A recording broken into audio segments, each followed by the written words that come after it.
అమ్మాయ్యా బతికించా బాబు. ఒక గంట తర్వాత వచ్చి ఫోటో పెట్టుకెళ్ళి బాబు.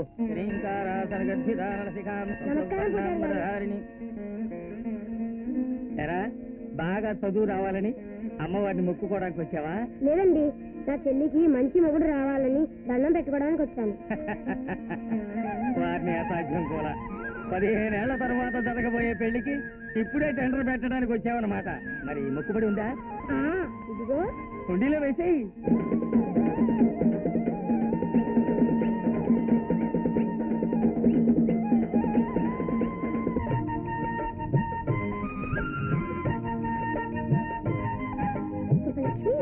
ఇవాళ రాఖీ పండగ కదా, చెల్లెళ్ళు అన్నయ్యలకి రాఖీ కడితే అన్నయ్యలు గొప్పవాళ్ళు అవుతారంట.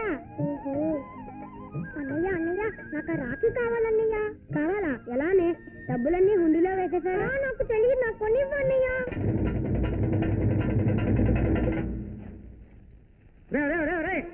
ఏంటో చూస్తున్న పని? నేను వేసిన డబ్బులు 2 రూపాయలు ఇస్తున్నాను. ఏంటయ్యా? హుండీలో నుంచి డబ్బులు దొంగతనం చేస్తున్నాడమ్మా. మా అన్నయ్య దొంగ కాదు. అక్కడ పోలీసులు తీసుకెళ్ళి అబ్జర్వ్ పదండి. దొంగ కాదు, వదిలేయండి అన్నయ్య.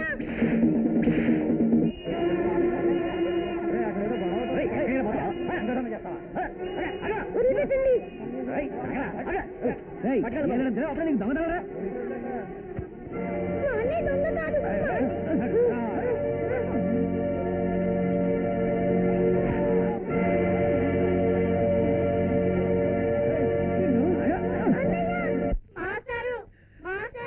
ఈ రోజు నేను పాఠాలు చెప్పలేను. ఈ రోజే కాదు, ఏ రోజు నువ్వు మా పిల్లలు పాఠాలు చెప్పక్కర్లేదు. ఏమయ్యా పంతులు, పాఠాలు చెప్తే వస్తున్న డబ్బులు చాలతలేదు, కొడుకు చేత దొంగతనం చేస్తున్నావు సిగ్గు లేకుండాను. కూటి కోసం కొడుకు చేత దొంగతనం చేయించావు, కూతురికి కూడా ఇంకేదైనా దరిద్రం నేర్పు. బాగా సంపాదించు.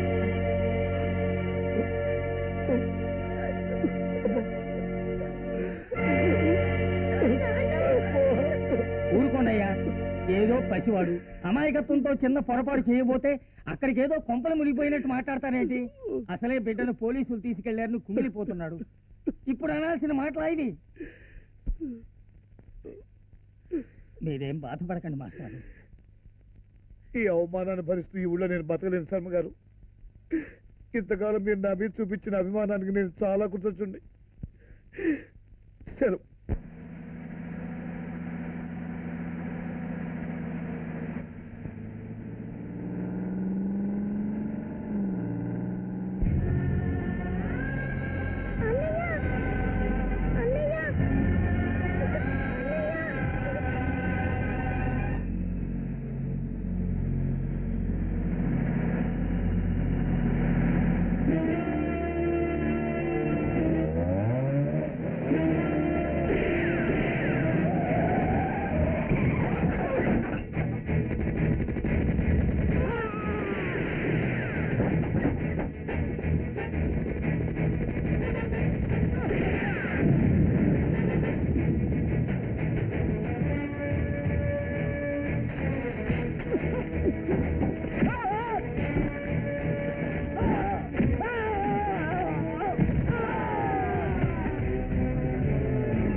వస్తాలేమ్మా, నువ్వు ఊరుకోమ్మా, ఊరుకోమ్మా.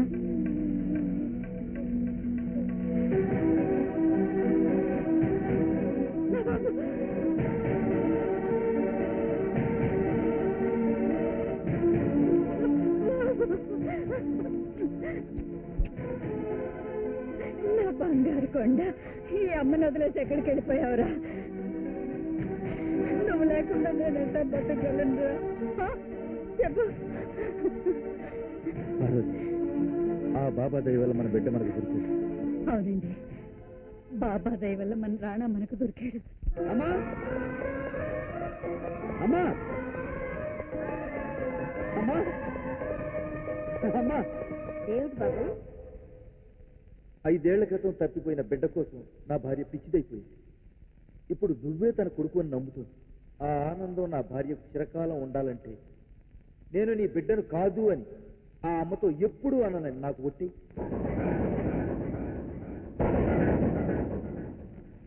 ఏమిటి బాబు?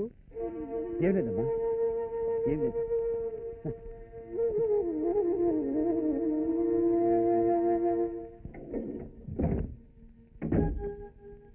సర్వమంగళమాంగళ్యే శివే సర్వార్థ సాధికే శరణ్యే త్రయంబకే దేవి నారాయణి.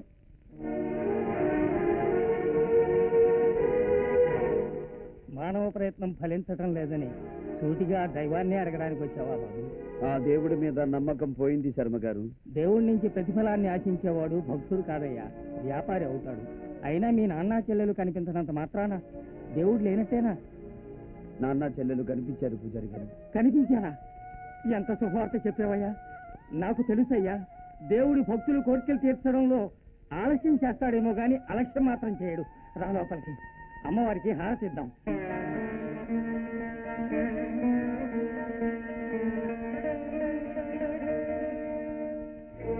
రాబాబు.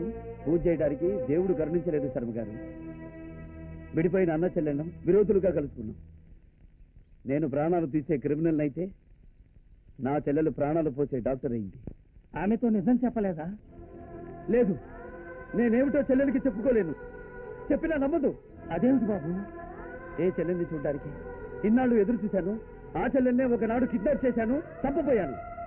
ఇప్పుడు నా చెల్లెలి దృష్టిలో నేను ఒక మాఫియా లీడర్ని, ప్రాణాలు తీసే హంతకుణ్ణి.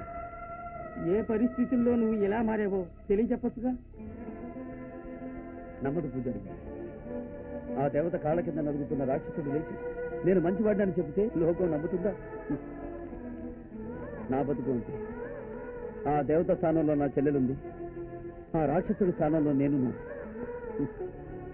నీ కొడుకుని నాన్న అని కన్న తండ్రితో చెప్పుకోలేను. తోడబుట్టిన చెల్లెల్ని ప్రేమతో గుండెలకు హత్తుకోలేదు. ఎవరూ లేకపోయినా ఇంత వాడినయ్యాను. ఇప్పుడు అందరూ ఉండి ఎవరూ లేని వాడినయ్యాను.